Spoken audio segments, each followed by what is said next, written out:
नमस्ते मेरे प्यारे दोस्तों। आज हम राइटर कैल न्यूपोर्ट द्वारा लिखित डीप वर्क बुक के बारे में जानेंगे। दोस्तों, इस बुक समरी में हम डीप वर्क का महत्वपूर्ण फॉर्मूला, डीपली कार्य करने की क्षमता विकसित करना, बोरियत को गले लगाना, सोशल मीडिया को छोड़ना और अपने काम को समझना और प्राथमिकता देना जैसे महत्वपूर्ण सिद्धांतों के बारे में जानेंगे। लेखक कैल न्यूपोर्ट द्वारा लिखित डीप वर्क बुक हमें कार्य को गहनता के साथ करना सिखाती है। आज के समय में जहां हर ओर से डिस्ट्रक्शन हमारे कार्यों पर प्रभाव डालते हैं, ऐसे में ये किताब हमें वे रहस्य बताती है जिससे हम अपने कार्यों में प्रोडक्टिविटी बढ़ा सकते हैं। ये किताब ऐसी कई बातें हमारे सामने रखती है जो हमारे लिए जरूरी है, जैसे अपने कार्यों के अनुसार समय बांटना, सोशल मीडिया का उपयोग कम करना आदि। गहन कार्य करने की क्षमता विकसित करना पूरी तरह आदतों पर निर्भर करता है, क्योंकि इसमें हम खुद को उन चीज़ों से अलग करते हैं जो हमारा ध्यान भटकाती है। डीप वर्क का फॉर्मूला। डीप वर्क कार्य करने का वह वातावरण है जिसमें हम अपना ध्यान भटकाए बिना अपने काम को अधिक समय देते हैं। इसमें अपने कार्य को करते समय छोटे छोटे ब्रेक भी शामिल होते हैं जो हमारी प्रोडक्टिविटी बढ़ाने और बेहतर करने के लिए प्रेरित करते हैं।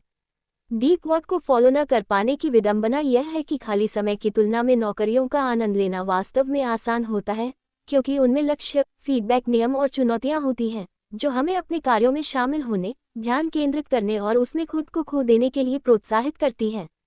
दूसरी ओर, डीप वर्क खाली समय से पोषित होता है और इसे किसी ऐसी चीज में ढालने के लिए बहुत अधिक प्रयास की आवश्यकता होती है जिसका आनंद पूरे जीवन भर लिया जा सके। डीपली अपना कार्य करना। डीपली कार्य से राइटर का उद्देश्य यह है कि संपूर्ण एकाग्रता और बिना किसी रुकावट के कार्य को संभव बनाना। इसमें 90 मिनट तक एकाग्र होकर अपने कार्य को करना और 90 मिनट तक अपने कार्य से ब्रेक लेना शामिल है। आज हम एक ऐसे वातावरण में कार्य करते हैं जहां पर डीप वर्क करना थोड़ा कठिन लगता है, क्योंकि हमारे आसपास ऐसी अनेक प्रकार की चीजें होती रहती है जो हमारा ध्यान हर पल भटकाती रहती है, जैसे हमारे मोबाइल फोन के नोटिफिकेशन आदि। ध्यान भटकाने वाली चीजें समय के साथ हमारी इच्छा शक्ति को कम कर देती हैं और एक समय बाद हम ध्यान भटकाने वाली चीजों पर काबू पाने में असफल रहते हैं।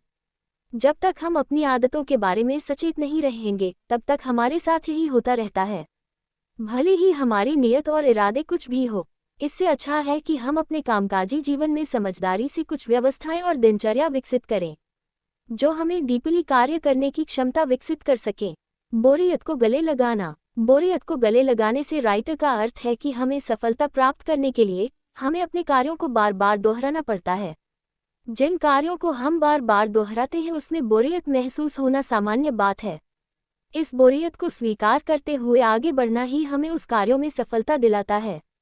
जिस तरह एथलीट्स को अपने ट्रेनिंग पीरियड के बाद भी अपने शरीर का ध्यान रखना पड़ता है, उसी तरह अगर हम जरा सी बोरियत महसूस होते ही उससे बचने की कोशिश में अपना समय बर्बाद करेंगे तो डीपली कार्य करने में मुश्किलों का सामना करना पड़ सकता है। जो लोग हमेशा मल्टीटास्किंग करते हैं वे महत्वपूर्ण और महत्वहीन चीज़ों को अलग करके नहीं देख पाते हैं। उनकी याददाश्त अक्सर सामान्य से कमजोर बनी रहती है। उनका ध्यान बुरी तरह भटका रहता है। वे अपने दिमाग के उन बड़े हिस्सों को भी सक्रिय कर लेते हैं जिनका उस काम से कोई संबंध नहीं होता जो वे फिलहाल कर रहे होते हैं। दूसरे शब्दों में कहें तो वे मानसिक रूप से काफ़ी हद तक विचलित रहते हैं। लेखक बोरियत को मैनेज करते हुए अपने कार्य को करते रहने के कुछ महत्वपूर्ण रूल्स बताते हैं जो इस प्रकार हैं। 1. अपने कार्यों का शेड्यूल बनाएं। 2. अपने समय का शेड्यूल बनाएं। 3. अपने कार्यों में गहनता विकसित करें। 4. मल्टीटास्किंग से बचने का प्रयास करें। 5. ध्यान भटकाने वाली चीज़ों से दूरी बनाएं। सोशल मीडिया को छोड़ना। आज सूचना युग में जिस तरह सोशल मीडिया का उपयोग हो रहा है उसे देखकर सही और गलत जैसे अनुमान नहीं लगाए जा सकते हैं। जैसे कुछ लोगों के लिए सोशल मीडिया दोस्तों से मिलने की जगह है, तो कुछ लोग अपने परिवार से कनेक्ट रहने के लिए उपयोग करते हैं, तो कुछ लोग अपने प्रोडक्ट को लोगों तक पहुंचाने का जरिया मानते हैं। वहीं कुछ लोग के लिए सोशल मीडिया अनुपयोगी है क्योंकि यह उनका समय नष्ट करती है। ऐसे लोग सोशल मीडिया से दूरी बनाकर रखते हैं या केवल जितनी ज़रूरत हो उतना ही उपयोग करते हैं। सोशल मीडिया का अधिक उपयोग हमारे लिए हानिकारक हो सकता है, लेकिन उन सोशल मीडिया साइट्स के लिए उपयोगी है क्योंकि उन्हें हमारे उपयोग करने से डाटा मिलता है जिसके अनुसार वे प्रोडक्ट, सर्विसेज या एड्स हमें दिखाते हैं। इसीलिए लेखक एक नेटवर्क टूल्स रणनीति का परिचय देते हैं जिसमें हमें अपने टूल्स चुनने होते हैं जिसकी मदद से हम सोशल मीडिया के उपयोग को मैनेज कर सकें और समय आने पर उसे छोड़ सकें। इन टूल्स में कुछ महत्वपूर्ण बातें हैं जो इस प्रकार है। 1. अपने व्यावसायिक व व्यक्तिगत जीवन के मुख्य लक्ष्यों को पहचाना। 2. मुख्य लक्ष्यों को पाने की गतिविधियों की सूची बनाना। 3. सोशल मीडिया से कुछ समय का ब्रेक लेना। 4. बाहरी गतिविधियों को बढ़ावा देना। 5. इंटरनेट का उपयोग अपने मनोरंजन के लिए ना करें। 6. अपने काम को समझे और प्राथमिकता दे। आज के समय में हम खाली रहने से ज़्यादा काम करना पसंद करते हैं क्योंकि हमें खाली बैठना बिल्कुल पसंद नहीं होता। इसी के चलते हम अनेक ऐसे कार्य ढूंढ लेते हैं जो हमारे लिए उपयोगी नहीं होते हैं, लेकिन फिर भी हम उन्हें करते रहते हैं। लेखक हमें अपने कार्यों को 2 भागों में बांटने पर जोर देते हैं ताकि हम डीप वर्क फॉर्मूला अपने कार्यों में उपयोग कर सकें। एक जो प्रोडक्टिविटी बढ़ाता है और दूसरा जो हमारी प्रोडक्टिविटी को कम करता है।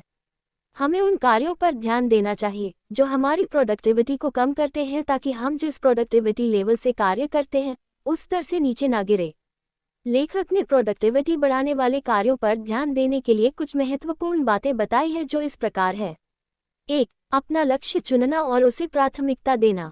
2. अपने लक्ष्यों से जुड़े कार्य करना। 3. अपने अनुपयोगी कार्यों को दूसरों को सौंपना। 4. अपने शेड्यूल पर ध्यान केंद्रित करना। 5. हमेशा सीखते रहना। कंक्लूजन। दोस्तों, इस बुक समरी से हमने 5 महत्वपूर्ण बातें सीखी जो इस प्रकार है। पहली, कार्य को रचनात्मक रूप से बेहतर बनाने के लिए हमें डीप वर्क फॉर्मूला का उपयोग करना आना चाहिए। दूसरी, डीपली कार्य करने के लिए हमें अपने कार्यों को ध्यान भटकाने वाली चीजों से दूर रखना होगा। तीसरी, जिस कार्य को हम बार बार दोहराते हैं उसमें बोरियत होना स्वाभाविक है, लेकिन जो बोरियत को गले लगाता है वही सफलता प्राप्त करता है।